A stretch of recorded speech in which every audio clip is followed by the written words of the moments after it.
सगळी दुनिया जेव्हा उजवीकडे जात असेल तुम्ही एकटेच डावीकडे का जाता? मला खरं काय ते दिसतं.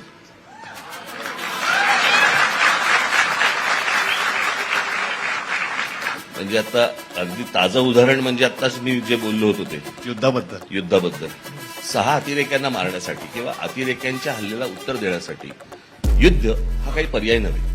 तर ते शेवटी ती 6 माणसं जी कोणी होती ते अतिरेकी टेररिस्ट जे होते ते सापडले नाहीतच. सुरुवातीला सगळ्यांना वाटलं की राज ठाकरे युद्धाला विरोध करतोय. युद्धाला विरोध? अरे मुळात या देशाने युद्ध पाहिलंय का कधी? एकदा गाझा पट्टीची झालेली हालत एकदा बघून घ्या. दिवाळीचा बॉम्ब वाजला तर तक्रार करणारे लोक आहेत. तात्काळ फटाके बंद करावेत. कळलं का? इस्लामाबाद हातात आला, कराची हातात आलं.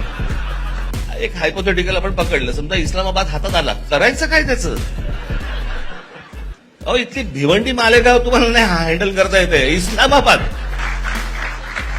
काय म्हणजे कुठे आपण कसले तर्क बांधतो आणि काय चालू आहे मला कळतच नाही.